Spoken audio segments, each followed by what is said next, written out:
I still vividly remember that Christmas Eve. It was a bitterly cold night in Winnetka, with snowflakes falling as if the entire sky was emptying itself onto the affluent town. Our family's mansion stood on a tree-lined street ablaze with twinkling Christmas lights, the roaring fireplace inside casting warmth all the way to the porch. To outsiders, it must have looked like we were living in a dream of wealth and happiness. But only I knew that beneath the glittering facade, our family was rotting day by day. My name is Porter, 35 years old, the marketing director of our family business, a packaged food company founded by my grandfather in the 1970s. People often say I'm lucky to have been born with everything: money, a career, and a prominent family name. But no one understands that I'm like a pawn on the family chessboard, where power and greed reign supreme. That Christmas Eve, the party was held at our family's mansion, a sprawling estate worth hundreds of millions with white marble walls, sparkling crystal chandeliers hanging from high ceilings, and classic paintings lining every wall. In that space, the scent of cedarwood and red wine mingled, creating an almost suffocating air of opulence. Guests, distant relatives, and business partners gathered in droves, their laughter and chatter echoing through the grand hall. But I stood alone in a corner, quietly holding a glass of wine, watching each family member with a heavy heart. My father, Elias, the powerful patriarch with sleek silver hair and an expensive gray suit paired with a bold red tie, was laughing and mingling with guests, acting as if nothing in the world could trouble him. My mother, Eleanor, tall and slender in an emerald velvet gown adorned with dazzling diamond jewelry, stood by his side, her eyes briefly meeting mine with an expression I couldn't quite decipher. Then there was Knox, my younger brother, 5 years my junior, always considered the family's golden child. Dressed in a sleek black suit, champagne glass in hand, he walked alongside his wife, Clara, a beautiful but cold woman with eyes sharp as knives. I approached the banquet table, picked up a glass of red wine, and took a sip, trying to quell the unease churning in my stomach. "Porter," my mother's voice cut through my thoughts. She approached, her face radiant but her eyes betraying a hint of worry. "Are you all right? You look a bit pale." "Just a little tired, Mom," I replied, forcing a weak smile. "Work's been busy, you know." She nodded, but her gaze remained probing. "Don't overwork yourself, dear. The family needs you healthy." Her words sounded sincere, but I couldn't help noticing the way she emphasized family. To her, family always came first, but sometimes I wondered if the family she spoke of truly included me, or if it was just the name of the company emblazoned on snack boxes sold in every supermarket. The feast began.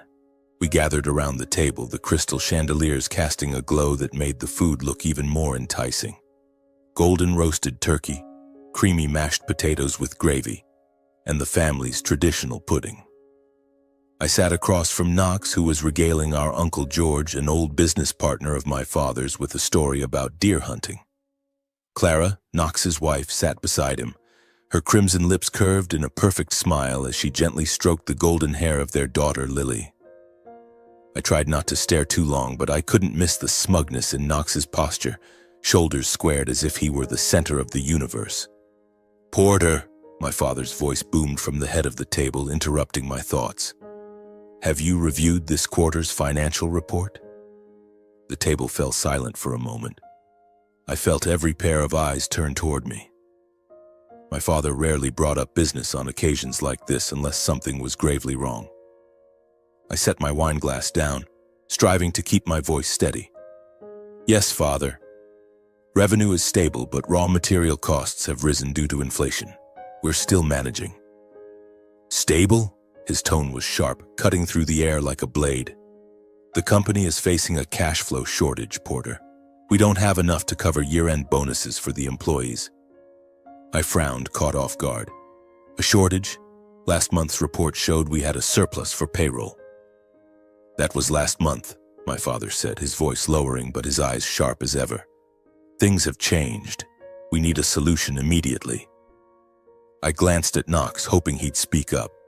As the CFO, he should know more about this than anyone, But he just sat there, sipping his wine, his face calm as if he were watching an unrelated drama unfold. Heat rose to my face. "So what's the solution, Father?" I asked, keeping my tone even. He looked straight at me, his gaze unwavering. "Your penthouse in downtown Chicago, sell it. $800,000 will cover the shortfall." My heart skipped a beat. That penthouse was something I'd spent a decade saving for, my refuge after long, exhausting days. The only asset I could truly call my own. "Father," I said, my voice trembling slightly, "that's my personal property. I bought it with my own money, not the company's."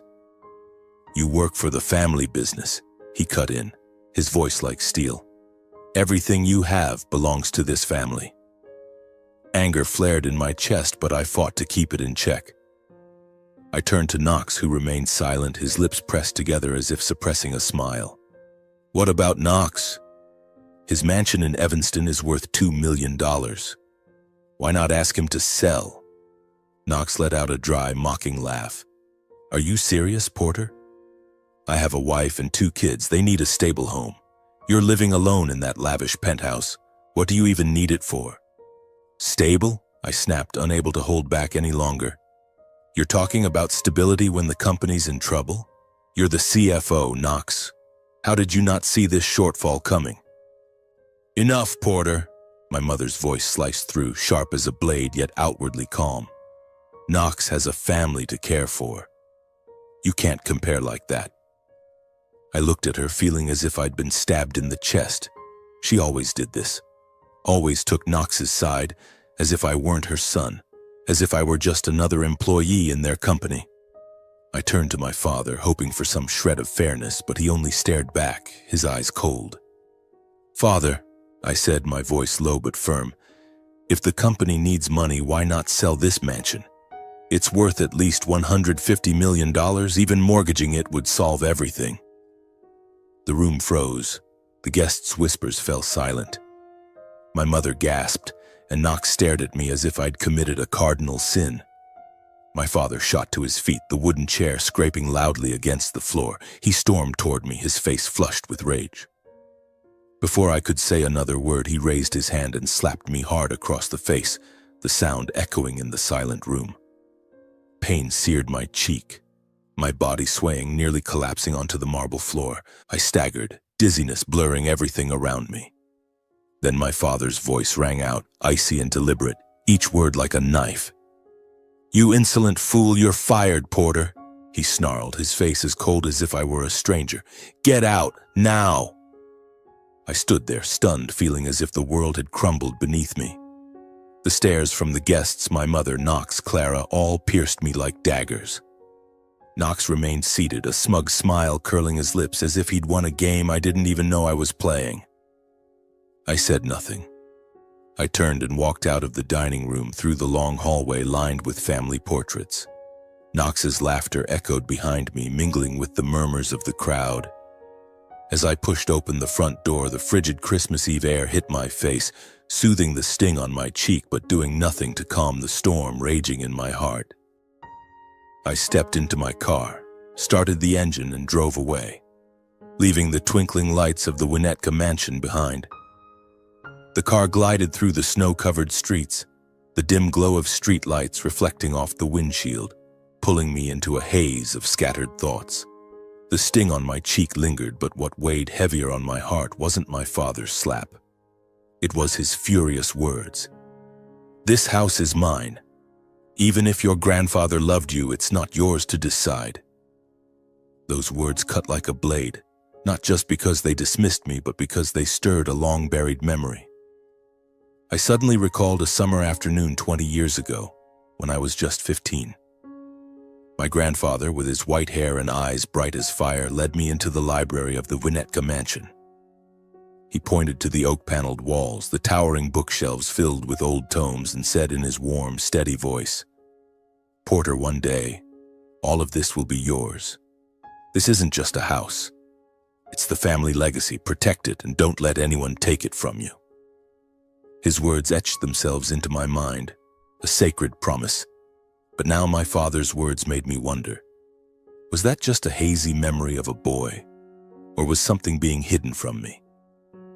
I drove to my penthouse in downtown Chicago, the one place I'd always considered a sanctuary amid the storms of family life.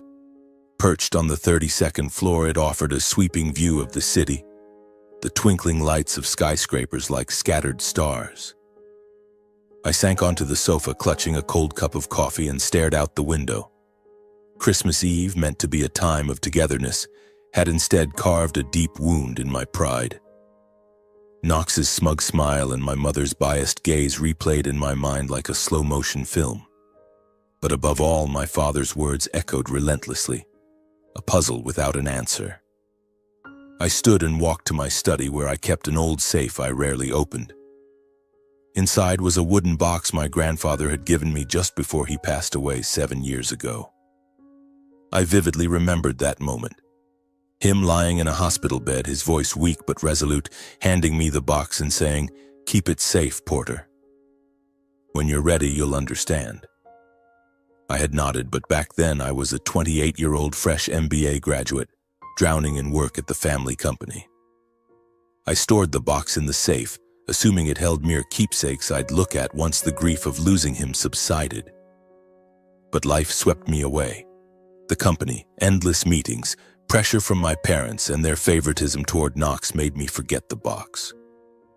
I didn't want to face memories of my grandfather because thinking of him reminded me of the loneliness of no longer belonging to my family. Tonight, for the first time in 7 years, I opened the safe and retrieved the wooden box. Its polished oak surface was engraved with my grandfather's name, James Hammond, in intricate detail. I lifted the lid, my heart pounding as I saw the contents. A silver ring engraved with his name, a few handwritten letters in his familiar script, and a carefully folded stack of documents tied with a leather cord.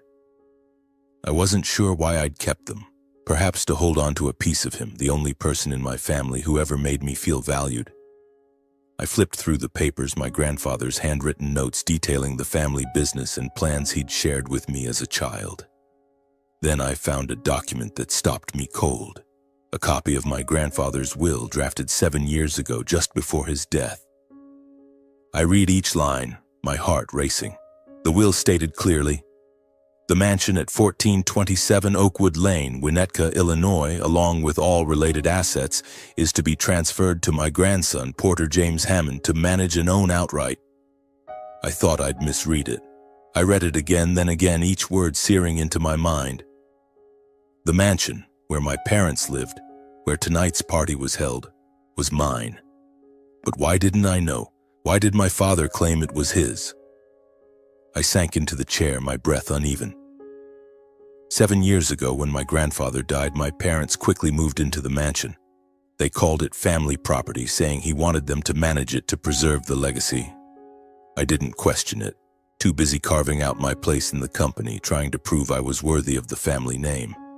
I trusted them, believed they'd do the right thing. But now, with the will in my hands, I realized I'd been deceived. They hadn't just taken the house, they'd hidden the truth, letting me live in their shadow, working tirelessly for a company that never truly valued me. Anger mixed with confusion surged in my chest. My hands trembling, I called Patricia, my personal lawyer and a trusted friend from college. Her voice came through the phone, calm but sharp. "Porter, calling me at 11 p.m. on Christmas Eve? This better be serious." "Patricia," I said, my voice hoarse with emotion, "I found my grandfather's will. The Winnetka mansion, it was left to me. But my parents are living there, and I think they forged documents." There was a pause on the other end. "Are you sure?" Patricia asked, her tone now deadly serious. "Forging a will is a major accusation, Porter. What evidence do you have?" "I have a copy of the will," I replied, my eyes fixed on the paper, "and I need you to help me verify it. If my parents did something, I want to take back what's mine." Patricia agreed to meet me the next morning at her office in downtown Chicago. I hung up but couldn't sleep. All night I sat at my desk, rereading the will, searching for any clue to explain this. As dawn broke, pale light filtering through the window, a new resolve settled in me. I wouldn't let my parents or Knox manipulate me any longer. If the mansion was truly mine, I'd reclaim it. Not for the money, but for justice. For my grandfather's promise. The next morning, I arrived at Patricia's office, a small but elegant space filled with shelves of legal documents. Patricia, her brown hair neatly tied back and wearing thin-framed glasses, greeted me with a smile but a concerned look. "You look like you've been hit by a truck," she said, sliding a cup of coffee toward me. "Feels like it," I replied, sitting down and handing her the copy of the will. "This is what I found. What can we do?" Patricia read through the document, her brows furrowing as she turned each page. After a while, she looked up, her eyes sharp. "If what you're saying is true and this will is legitimate, your parents have committed a serious violation. But we'll need more concrete evidence, property transfer records, ownership deeds, and any documents related to the mansion's transfer after your grandfather's death." "Can you find them?" I asked, a mix of excitement and anxiety stirring within me. "I'll start right away," Patricia replied. "But Porter, you need to prepare yourself. If your parents really forged documents, this isn't just a legal issue. It could tear your family apart." "Family?" I let out a bitter laugh. "They tore it apart last night, Patricia. I'm just trying to take back what's mine." Over the next week, Patricia and her team dug into the legal records. I spent most of my time in my apartment, avoiding all contact with my family. Knox texted once, asking if I'd calmed down yet, but I didn't respond. Each day I checked my email, waiting for news from Patricia, my heart racing every time my phone buzzed. Finally, on a drizzly afternoon, Patricia called me to her office. When I walked in, she was seated behind her desk, a thick stack of documents in front of her. "Porter," she said, her voice low but firm, "I found proof. The Winnetka mansion was registered in your name per your grandfather's will. But shortly after his death, your parents submitted a forged will to the court, transferring ownership to themselves. I consulted a handwriting expert. The signature on the forged will doesn't match your grandfather's on other documents." I sat down, feeling the ground shift beneath me. "So they lied to me? For 7 years?" Patricia nodded, her eyes filled with empathy. "I'm sorry, Porter, but we have enough evidence to take this to court. If you want, I can start preparing the paperwork to reclaim ownership." I looked out the window where rain pattered against the skyscrapers. In that moment, I felt not just anger, but a profound ache. My parents, whom I'd trusted, had betrayed me, betrayed my grandfather's legacy, but I knew what I had to do. "Do it, Patricia," I said, my voice steady. "I want the house back, and I want them to know I know the truth." Patricia nodded, jotting something in her notebook. "Do you want me to arrange a meeting with your parents before we go to court? Sometimes confronting them directly can resolve things without litigation." I thought for a moment, then nodded. "Fine. But I want them to understand I'm not bluffing. They have 1 month to vacate the mansion or I'll sue." As I left Patricia's office, a new energy coursed through me. Not joy, but determination. I'd spent too long living in my family's shadow, enduring their favoritism and injustice. Now, with the truth in my hands, I wouldn't let them control me anymore. But deep down, I knew this was only the beginning. If my parents could forge a will, what other secrets were they hiding? A week after my meeting with Patricia, I stood before the wrought iron gates of the Winnetka mansion, my heart pounding as if it might burst from my chest. The snow had partially melted, leaving small, glistening puddles under the faint winter sunlight of Chicago. The house loomed before me, majestic like an ancient castle with its gray stone walls and stained glass windows catching the light. But today, it wasn't a place of childhood memories. It was a battlefield I had to face. In my hand, I held a folder of documents Patricia had prepared, a copy of my grandfather's will, property ownership records, and a handwriting analysis report proving the will my parents submitted to the court was forged. Each page felt like a bullet, and I knew I was about to enter an unforgiving war. I took a deep breath and pressed the buzzer. The low, resonant chime echoed like a warning. Margaret, our longtime housekeeper, opened the door, her eyes widening slightly at the sight of me. "Master Porter," she said, her voice soft but laced with concern. I didn't know you were coming. I need to see my parents, I replied, striving to keep my tone steady.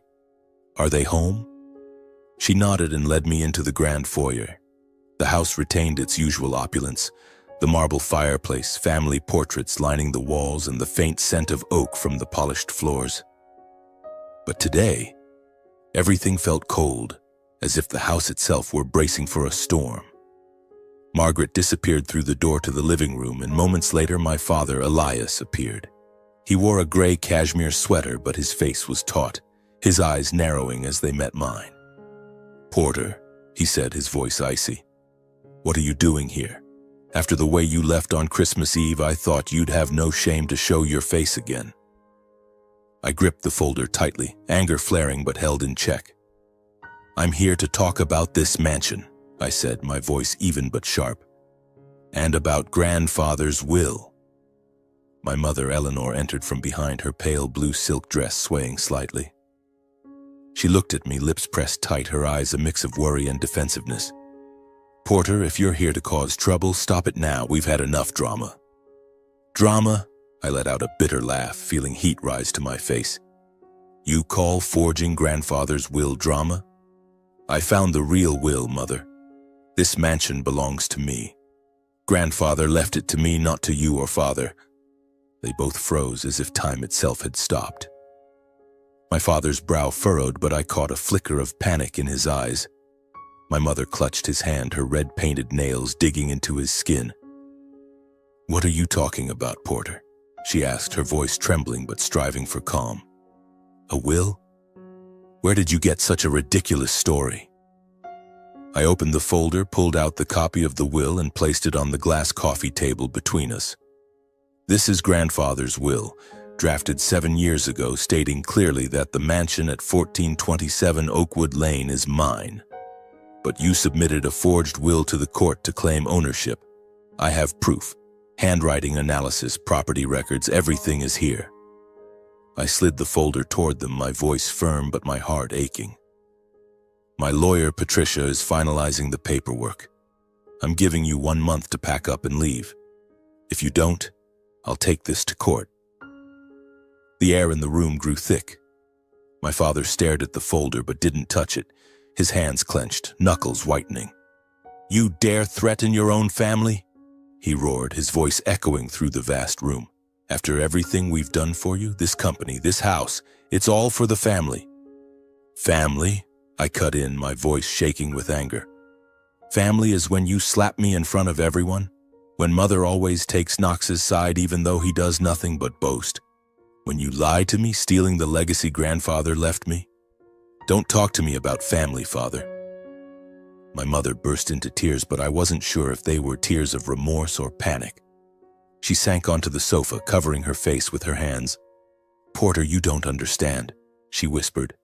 We did it for the company, for the family legacy. If we hadn't taken control of the house, everything could have fallen apart. Fallen apart, I repeated, my voice bitter. The company is still running, Mother, but you chose to deceive me instead of telling the truth. I don't want to hear excuses anymore. 1 month, that's the time I'm giving you. My father stepped closer, his eyes burning with fury. You think you can win, Porter? You think the courts will side with you against the Hammond family? We have money, connections. You're nothing but a traitor. I met his gaze, unflinching. If you believe in your money and connections, go ahead and try. But I have the truth, and I won't stop. I turned and walked out of the room, feeling as if I'd shed a heavy burden but also lost a part of myself. As I reached my car, my phone buzzed. It was Patricia. Porter, I just got more documents from the analyst. The signature on the forged will isn't just different from your grandfather's, it shows signs of digital alteration. This is incredibly strong evidence. Do you want me to start preparing the lawsuit now? I glanced back at the mansion one last time, its glowing windows a reminder of the years I thought I belonged here. Not yet, Patricia, I said. Give them 1 month. If they don't leave, we'll go to court. I hung up, started the car, and drove away. Anger still burned within me, but it was mixed with a strange sensation, as if I were reclaiming myself piece by piece. My parents could be angry, they could deny it, but they knew they were wrong. I saw it in my mother's panicked eyes, in the way my father clenched his fist to hide his trembling.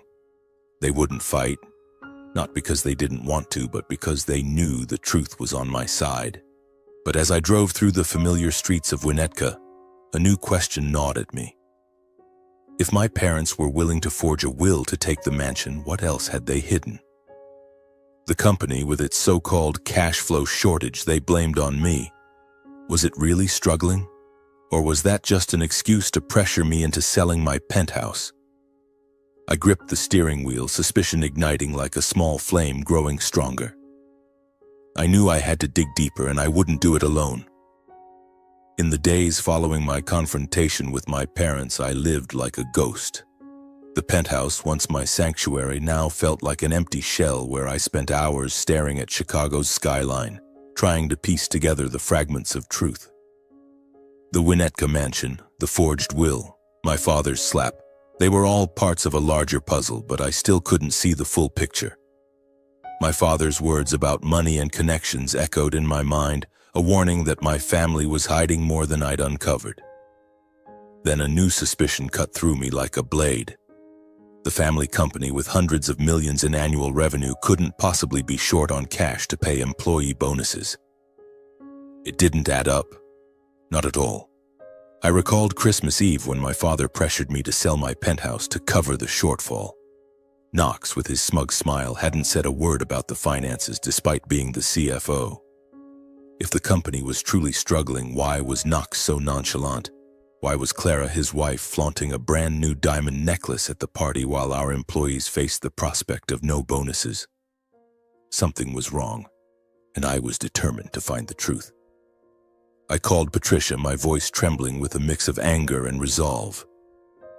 Patricia, I need your help with something else. I think there's an issue with the company's finances. My father said we're short on cash, but that doesn't make sense. Revenue is up 15% this year, and we just signed a major deal with a supermarket chain. I want to investigate where the money's really going. Patricia, as always, grasped the situation instantly. What are you suspecting, Porter? Someone's tampering with the company's funds? I took a deep breath, the image of Knox sitting smugly at the party flashing in my mind. I'm not sure, but I want to start with Knox. He's the CFO. If something's off, he has to know. All right, Patricia replied, her tone sharp. I'll contact an independent auditor I trust. We'll need access to the company's books. Do you still have authority in the company, or has your father officially fired you? He said he did, I replied bitterly. But I'm still a shareholder. I have the right to request financial reports. Perfect, Patricia said. Send me every document you have and I'll get started. But Porter, if you're right and someone's doing something shady, this could get messy. Are you ready for the consequences? I looked out the window where the city lights glimmered like whispers of truth. I'm ready, Patricia. I'm tired of being lied to. Over the next 2 weeks, Patricia and I worked tirelessly. She introduced me to Henry, a seasoned auditor with salt and pepper hair and eyes sharp as knives. Henry wasn't one for small talk. He got straight to business, asking me to provide every financial report, contract, and bank transaction I could access from the company. Luckily, I still had access to the internal system, despite my father likely assuming I wouldn't dare touch it after his slap on Christmas Eve. Each night, I sat in my apartment poring over hundreds of pages of documents Henry sent. The numbers, charts, and transaction logs were a labyrinth. But I didn't give up. I wasn't a financial expert like Knox, but I knew enough to spot irregularities. One evening, as neon city lights spilled across my desk, I found a suspicious transaction. $250,000 transferred from the company's bonus fund to a company called Bright Horizon Consulting. The name was unfamiliar despite my decade with the family business. A quick online search turned up nothing. No website, no address, nothing. A shell company. I called Henry immediately. Did you see this transaction? $250,000 to Bright Horizon Consulting. It shows up 3 times this year, totaling $750,000. What is this company? Henry paused, then replied, his voice low and tense. Porter, I was looking at those transactions too. Bright Horizon isn't a partner of your company. I checked. It's registered under a familiar name. Clara Hammond. Clara, Knox's wife. My heart pounded like it might explode. Her? She doesn't work for the company. Why is her name tied to this money? There's more, Henry continued. I found 3 other companies, all shells, registered under Clara or her associates. In total, over $2 million has been siphoned from the bonus fund to these accounts over the past 2 years, and Knox, as CFO, approved every transaction. I sank into my chair, feeling the ground crumble beneath me. Knox and Clara. They weren't just living lavishly under the guise of family stability. They were embezzling company money, funds meant for the bonuses of employees who dedicated their lives to us. Rage surged, but it was laced with a deep ache. Knox, my brother, the one my mother always protected, had betrayed not just me but our grandfather's legacy. I called Patricia, my voice shaking with fury. Patricia, we have proof. Knox and Clara have been embezzling over $2 million through shell companies. I want to bring this to light. Patricia sighed over the phone. Porter, this is a serious accusation. If we go public, it won't just affect Knox and Clara. It could tank the company, the stock could plummet, and your family's reputation. Reputation? I cut in, my voice icy. My family destroyed its reputation when they forged the will, when they let Knox and Clara steal from our employees. I don't care about reputation anymore, Patricia. I want justice. Patricia agreed to contact a federal prosecutor she knew. Over the next few days, Henry and his team dug deeper, uncovering more evidence. Emails between Knox and Clara, forged invoices, and international bank transfers to accounts in the Cayman Islands. Each piece of evidence was like a dagger, but it strengthened my resolve. I wasn't just fighting for myself, but for the employees robbed of their bonuses and for my grandfather who built this company from nothing. One morning, as I reviewed Henry's latest report, my phone buzzed. It was Knox. I hesitated but answered. His voice came through, smooth as ever but tinged with strain. Porter, what are you doing? I heard you're digging through the company's books. Are you trying to destroy the family? I let out a bitter laugh, a storm raging in my chest. Destroy? You and Clara did that when you embezzled $2 million. Don't play innocent, Knox. I have proof and I won't stop. There was silence on the other end. Then Knox spoke, his voice dropping to a near whisper. You don't understand, Porter. It's more complicated than you think. Meet me and we can talk. No, I said, my voice firm. The time for talking is over. You'll pay for what you've done. I hung up, my heart still racing. Knox could try to persuade me, but I knew the truth. This time I wouldn't let my family drag me down again. With the evidence in hand, Patricia and I prepared to report to the federal authorities. But deep down, I knew this battle was about more than justice. It would shatter what was left of my family, and I had to be ready for that. In the weeks following the tense call with Knox, I lived like someone walking a tightrope, suspended between truth and pain. Each morning I woke with a strange mix of emotions, relief that the secrets were unraveling, but a heavy weight knowing that my family, or what remained of it, was crumbling piece by piece. Patricia and Henry worked relentlessly, handing over all evidence of Knox and Clara's embezzlement to the federal prosecutor. I didn't attend the meetings with the FBI, but every time Patricia called, her voice carried an increasing strain, as if she too felt the gravity of what we were doing. Porter, she said one rainy afternoon, the FBI has officially opened an investigation. Knox and Clara have no way out. I sat in my penthouse, gazing at Chicago shrouded in a gray curtain of rain. The neon lights from the skyscrapers flickered, like whispers from a world moving on, heedless of the wound in my heart. I thought of Knox, my younger brother with his smug smile, always pampered by our parents. I thought of Clara with her extravagant dresses and cold, piercing eyes, as if she were born to stand above everyone. They had siphoned over $2 million from the company's bonus fund, money meant for employees who had devoted their lives to our grandfather's legacy. Rage flared within me, but it was laced with a profound ache.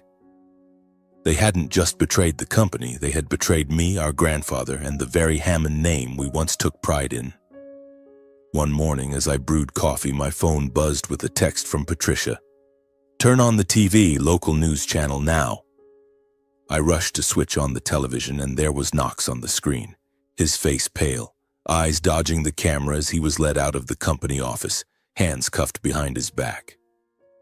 Clara walked beside him, her usually impeccable blonde hair disheveled, her eyes wild with panic like a cornered animal.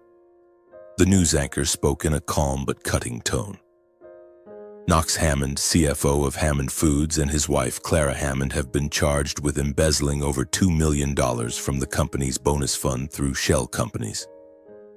Both have been barred from company management and face serious criminal charges. I stood there, the coffee cup growing cold in my hand, feeling as if the world had slowed to a crawl. Part of me wanted to shout in triumph. Justice had been served. But a larger part felt hollow. Knox was my brother. Despite what he'd done, despite how much I despised his arrogance, he was the boy who used to play basketball with me in the backyard, who shared naive dreams of running the company together. Now, he was a criminal, and I was the one who had pushed him to that edge. My phone buzzed again. It was my mother. I hesitated, my finger hovering over the screen, but I answered. Her voice trembled, stripped of the regal confidence of the woman who once stood in the Winnetka mansion like a queen. "Porter," she said, almost a whisper. "What have you done?" "Knox. He's been arrested. You can't let your brother go to prison." I gripped the phone, heat rushing to my head. "Mother," I replied, my voice cold but shaking. "Knox and Clara stole from the company, from the employees, from the legacy grandfather left. I didn't do this, they did it to themselves." "But you can stop it," she cried, her voice breaking with desperation. "You can tell your lawyer, the FBI, that it was a mistake. We're family, Porter." "Family?" I let out a bitter laugh, pain surging like a wave. "You call it family when you and Father forged Grandfather's will? When you always took Knox's side even when he was wrong? When Father slapped me in front of everyone just for defending what's mine? Don't talk to me about family, Mother. I've repaid your upbringing by saving the company from Knox and Clara. That's all I owe you." There was silence on the other end, only the faint sound of her sobbing. I hung up, my heart heavy. I didn't want to hurt her, but I couldn't keep living in the shadow of their lies. Meanwhile, my parents quietly vacated the Winnetka mansion, meeting the 1-month deadline I'd set. Patricia informed me they had moved to a smaller estate in Lake Forest, another family property far more modest than the gray stone castle they'd once claimed. I didn't visit or call them, but one evening I received a handwritten letter from my mother, her script shaky on the page. She wrote, "Porter, I'm sorry. Your father and I were wrong to favor Knox, to think that keeping the family together meant sacrificing you. We've lost you, and now we've lost Knox too. I don't know how to fix this." Reading those words, a wave of emotions crashed over me. Anger, pain, and a flicker of pity. Part of me wanted to drive to Lake Forest, to hug her and say everything would be okay. But the larger part, the one scarred too deeply, held me back. I folded the letter, tucked it into a drawer, and told myself that distance was the only way to heal. They might recognize their mistakes, but the truth couldn't erase years of injustice, lies, and the scars they'd left on me. A few days later, Patricia called with an update. Knox and Clara had been permanently banned from company management, and criminal charges were moving forward. "They could face prison time," she said, her voice a mix of seriousness and empathy. "The company's in chaos, but the board has appointed an interim CFO. They want you back, Porter, to help stabilize things." I shook my head, though she couldn't see it over the phone. "No, Patricia. I've done enough for the company. I exposed the truth, and that's my final gift to them. I need time to find my own path." As I hung up, I looked out the window where the city lights still twinkled like scattered stars. I thought of my grandfather, his promise about the Winnetka mansion, and the values he'd taught me. justice, honesty, and compassion. Knox and Clara had chosen their path, and my parents had paid the price for their blind favoritism. As for me, I knew I had to move forward, not for revenge, but to build something better from these ruins. After months of chaos, I stood before the Winnetka mansion for the first time since my parents left. The house remained as majestic as in my memories, its gray stone walls and stained glass windows glinting under the early spring sunlight. But now, it was no longer a symbol of family pride. It was a reminder of lies and wounds. I had reclaimed it not with money or power, but with truth. Yet standing there, breathing the crisp March air, I knew I didn't want to keep it for myself. This mansion, my grandfather's legacy, deserved a greater purpose. The idea came to me during a sleepless night as I sat in my penthouse flipping through my grandfather's handwritten letters. In one, he wrote, "Wealth isn't for hoarding, Porter. It's a tool to help others, to build a better world." His words lit a path forward. The Winnetka mansion, with its vast spaces and rich history, could become a community center, a place offering free food, job training, and hope to those struggling in life. It would be my way of honoring my grandfather and healing myself. I called Patricia, who had become not just my lawyer but a true ally in this journey. "You want to turn the mansion into a community center?" she asked, her voice tinged with surprise but brimming with excitement. "That's a big idea, Porter. You'll need a team, funding, and a long-term plan." "I know," I replied, determination coursing through my veins. "I'll sell some of my assets if I have to, but I want to do this. Not just for grandfather, but for the people who need it." In the months that followed, I poured my heart into the project. I hired a team of architects to renovate the mansion, transforming the opulent living room into a food distribution area, my grandfather's library into a classroom for vocational training, and the sprawling garden into a community space with wooden benches and vegetable patches. Every day I was at the site, sleeves rolled up, working alongside the crew, overseeing every detail. There were moments of exhaustion, but each brick laid, each wall repainted felt like a step away from the past and toward something new. One afternoon, while clearing out the library to prepare for the first classes, I found a small wooden box tucked behind an old bookshelf. My heart raced as I recognized the familiar carving on its surface, my grandfather's name, James Hammond. I opened it to find an old silver ring engraved with the word truth and a handwritten note. My grandfather's faded but clear script read, "Porter, truth is the flame that lights the way. Keep it burning no matter the cost." I clutched the ring, feeling as if he were there, reminding me of the values he instilled: honesty, justice, and compassion. Tears rolled down my cheeks, not from sorrow, but from a connection to him, as if he were smiling from somewhere beyond. The ring became my driving force. I wore it on my finger, a reminder that I was doing the right thing. As the project neared completion, I partnered with local charities to ensure the center had resources: food from donors, volunteer teachers for the vocational courses, and even former Hammond Foods employees who had worked under my grandfather. They named the center James Flame, a name I didn't choose but felt perfectly fitting. The opening day was a rare sunny one in Chicago's spring. Hundreds of locals gathered in the mansion's garden, now vibrant with vegetable patches and colorful benches. I stood before the crowd, scissors in hand to cut the ribbon, a mix of nerves and pride swelling within me. As the red ribbon fell, applause erupted, and I saw unfamiliar but radiant faces: single mothers, laid-off workers, children running with carefree smiles. For the first time in years, I felt I belonged somewhere, not because of blood, but because of a greater purpose. During the ceremony, an elderly man with silver hair and a slight limp approached me. He introduced himself as Harold, a former Hammond Foods employee who worked with my grandfather in the company's early days. "You're like him," Harold said, his eyes warm with sincerity. "James always believed business wasn't just about profit. It was about doing good for the community. Once he used his own money to pay employees when the company struggled. You're carrying on that legacy, Porter." Harold's words touched something deep within me. I felt a healing, not because my wounds were gone, but because I realized I didn't have to carry them forever. My grandfather had left me not just a house, but a mission.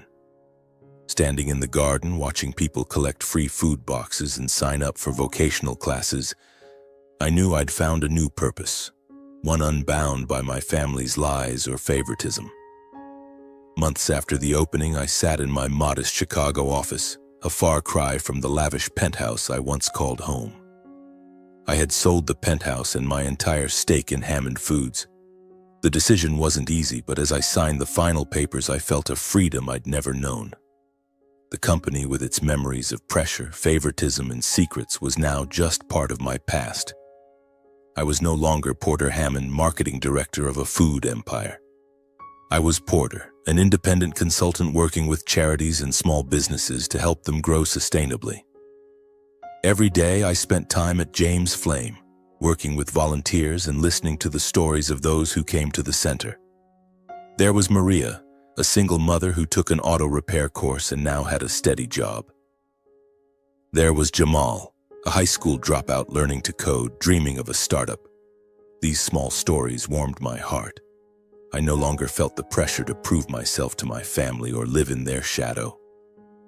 I was living true to my values, the ones my grandfather planted when I was a boy. Occasionally, I received texts from my mother. She wrote about their life in Lake Forest, how my father had taken up gardening to pass the time, how they tried to reach Knox, who awaited trial. I read the messages but didn't reply. It wasn't that I couldn't forgive, it was that I needed time to heal.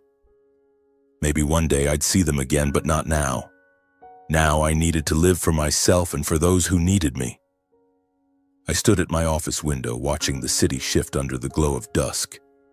My grandfather's silver ring, now on my finger, glinted in the light. It was a reminder that I'd chosen the right path, not the easy one, but the honest one. I smiled, freedom flowing through every breath, knowing that no matter how painful the past, I had found a new life, one worth living.